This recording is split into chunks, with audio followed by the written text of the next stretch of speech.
Maintenant, on va vérifier expérimentalement la loi de Lenz. Allez-y.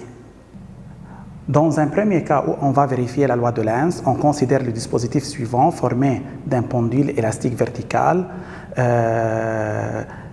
Ce pendule est formé d'un ressort par lequel on accroche un barreau aimanté.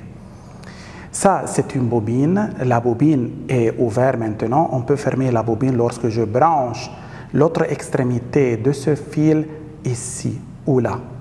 Maintenant, on va étudier les oscillations de l'aimant à l'intérieur de la bobine dans deux cas. Le premier cas, lorsque la bobine est ouverte. Dans le second cas, lorsque la bobine est quoi? Est fermée.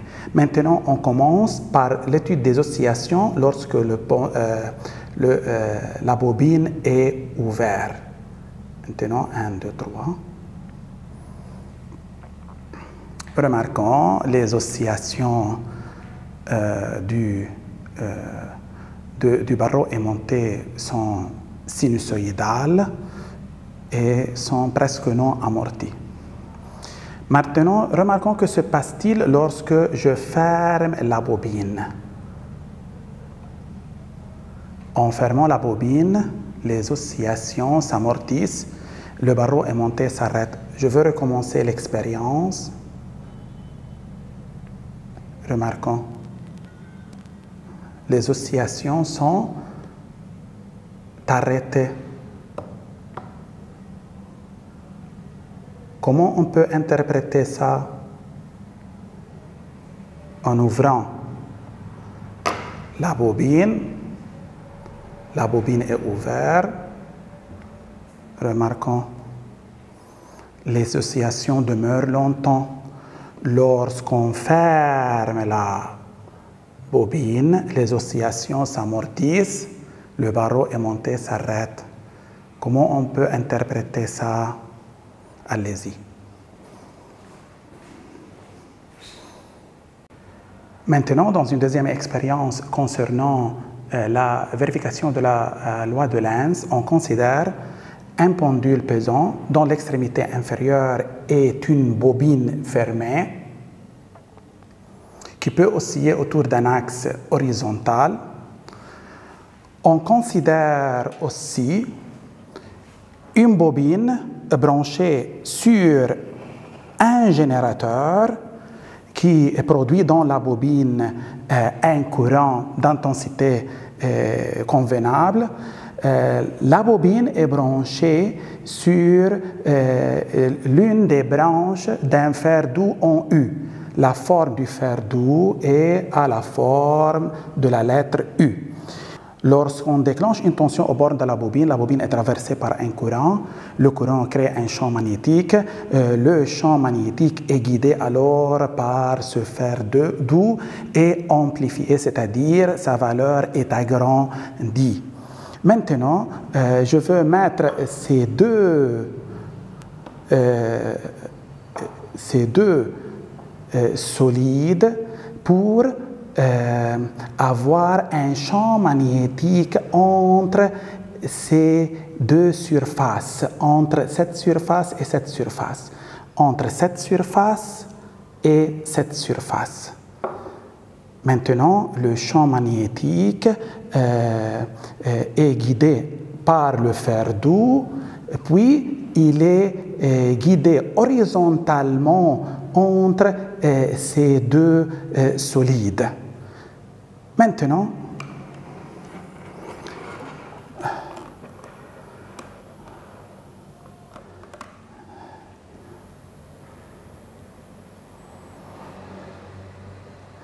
on va étudier l'oscillation de ce pendule entre ces deux solides en absence du courant dans la bobine.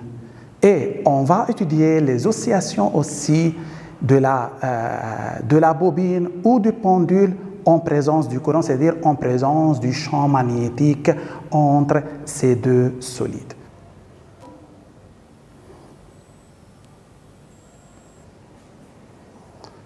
Le pendule oscille en absence du courant dans la bobine, c'est-à-dire du champ magnétique entre les deux solides. lorsqu'on déclenche un courant dans la bobine, remarquons, les oscillations s'amortissent, le pendule s'arrête. Remarquons, je vais recommencer ça en présence du courant ou du champ magnétique entre les deux solides. Les oscillations sont amorties, ne sont pas... Les oscillations sont amorties. Remarquons, quelle que soit l'amplitude des oscillations initiales. Remarquons, les oscillations s'amortissent rapidement. Maintenant, en absence du courant, c'est-à-dire en absence du champ magnétique entre les deux solides, remarquons, les oscillations demeurent longtemps, ne sont plus amorties. En déclenchant un champ magnétique entre les solides, les oscillations s'amortissent rapidement. Donc, quelle est la cause de cet amortissement? Allons-y. Maintenant, on va interpréter les observations expérimentales. Dans la première expérience, ça c'est le pendule élastique vertical, ça c'est le barreau aimanté qui est aussi au voisinage de la bobine. La bobine est fermée ou ouverte selon la position de l'interrupteur K. En oscillant au voisinage de la bobine, l'intensité du champ magnétique créé par l'aimant dans la bobine varie. Pourquoi? Lorsque le barreau aimanté s'approche de la bobine, l'intensité du champ magnétique dans cette dernière augmente. Et lorsque le barreau aimanté s'éloigne de la bobine, l'intensité du champ magnétique dans la bobine va diminuer. Donc, le vecteur champ magnétique créé par la bobine, par l'aimant, dans la bobine est variable. Donc, le flux magnétique dans la bobine est variable. Et par suite, la bobine est le siège du phénomène d'induction électromagnétique, d'où la naissance d'une force électromotrice dans la bobine. Mais lorsque la bobine est ouverte, aucun courant circule dans la bobine. Le courant circule dans la bobine seulement lorsque la bobine est dans un circuit fermé. Lorsqu'on ferme K, un courant circule dans la bobine et on a constaté que les oscillations du barreau aimanté s'amortissent rapidement. Mais lorsque K est ouvert, les oscillations du barreau aimanté demeurent longtemps. Maintenant, on va interpréter la cause de cet amortissement rapide des oscillations du barreau aimanté lorsque l'interrupteur K est fermé. Lorsque K est fermé, on a dit que la bobine est parcourue par un courant et par suite, la bobine est équivalente à quoi? Est équivalente à un barreau aimanté. À un barreau aimanté. Alors, la bobine peut subir l'attraction ou la répulsion du quoi? Du barreau aimanté accroché au ressort. Donc, comment je peux interpréter l'amortissement des oscillations du barreau aimanté accroché au ressort?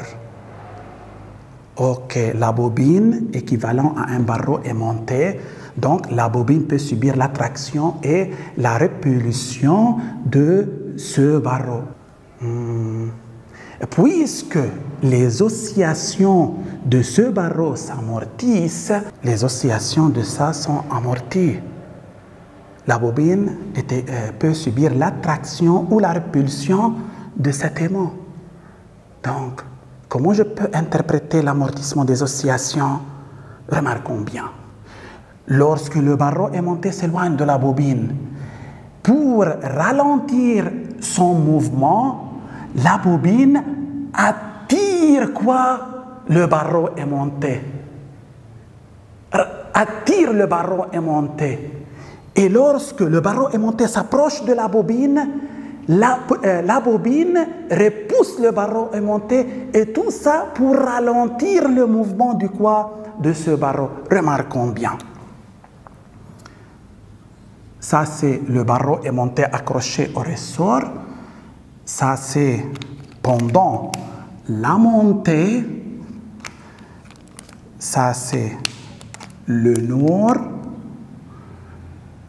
Ça, c'est le sud. La bobine attire le barreau pendant sa montée. Ici, il y a quoi? Attraction. Tout le monde d'accord? Et maintenant, la bobine qui est équivalent à un aimant va repousser le barreau aimanté lorsque ce dernier s'approche de la bobine. Nord, sud. Ici, qu'est-ce qu'il y a? Répulsion. Répulsion. Répulsion. Donc, puisqu'il y a ici attraction, on doit avoir ici nord, nord avec sud, il y a attraction. Et puisqu'ici il y a répulsion, on doit avoir sud, sud avec sud, il y a répulsion. Maintenant, ici sud, et là quoi? Nord. Tout le monde d'accord? Tout le monde d'accord? Maintenant, en s'éloignant, le barreau est attiré par la bobine. En s'approchant, le barreau aimanté est repoussé par la bobine. Donc, je peux annoter les pôles de l'aimant équivalent à la bobine. On sait de plus, toujours, le champ magnétique est dirigé du sud au nord. Du sud au nord. Ça, c'est le champ magnétique de cet aimant. Ça, c'est le champ magnétique créé par le courant qui traverse la bobine. Ça, c'est le champ magnétique. Ici et ici, quoi? BI.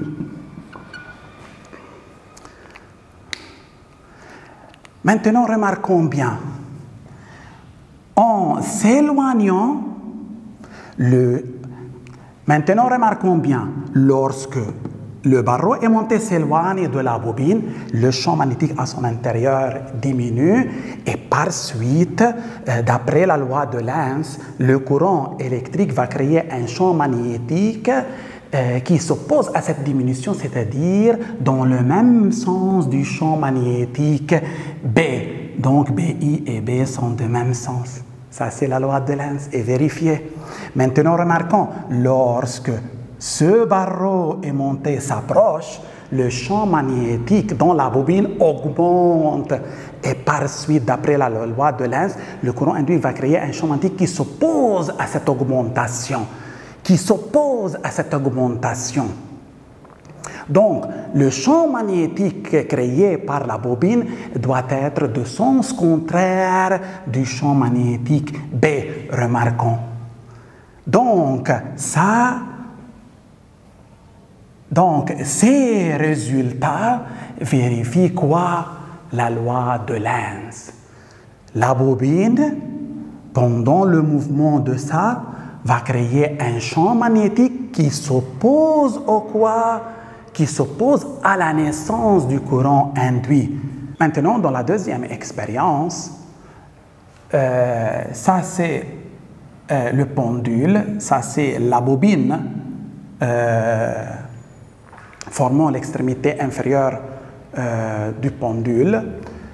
Ça c'est la région magnétique qui agit sur la bobine ou qui peut agir sur la bobine. Lorsque le pendule oscille dans le champ magnétique, on constate que ces oscillations s'amortissent rapidement. En absence du champ magnétique, les oscillations du pendule demeurent longtemps. On va interpréter l'amortissement des oscillations de ce pendule qui est fermé dans le champ magnétique, dans un champ magnétique extérieur. Dans cette figure, on constate que la partie hachurée en rouge représente la région commune entre le champ magnétique et la bobine.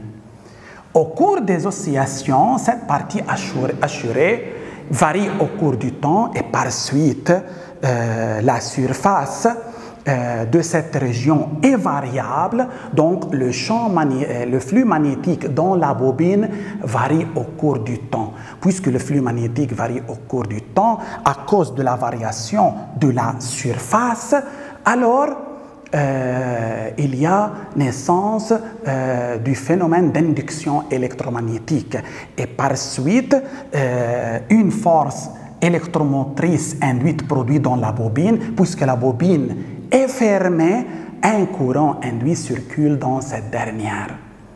Donc, la présence du courant induit ou d'un courant électrique dans un champ magnétique, d'après Laplace, donne naissance à une force électromagnétique. Mais cette force électromagnétique est responsable de quoi? De l'amortissement des oscillations du pendule. Et par suite, cette force, par exemple, est dirigée dans ce sens. Ça, c'est la force électromagnétique induite ou force électromagnétique créée à partir du courant électrique qui prend naissance dans la bobine. Par exemple, le courant est dans ce sens. Tout le monde d'accord? Donc, la force de Laplace est responsable de l'amortissement. Cette force est dirigée dans le sens opposé au sens des oscillations du pendule. Le pendule aussi dans ce sens, la force de Laplace agit dans le sens contraire. Et par suite, on a constaté que le courant électrique, par ses effets électromagnétiques, ici ça c'est la force, s'oppose à sa naissance. Pour cela, les oscillations deviennent quoi? Amorties. Tout le monde d'accord? Maintenant, dans ces expériences, le courant induit, par exemple ici I et ici I, s'oppose par ses effets électromagnétiques FI et BI aux causes qui lui donnent naissance. Ici, BI sert à amortir les oscillations. Ici, FI sert à amortir les oscillations ou arrêter les oscillations, car dans ces expériences, les oscillations sont responsables du phénomène d'induction électromagnétique et responsables de la naissance du courant induit. Par suite, les effets BI et FI produits par le courant induit tendent à arrêter les oscillations des pendules. Ces expériences vérifient alors quoi? La loi de Lenz.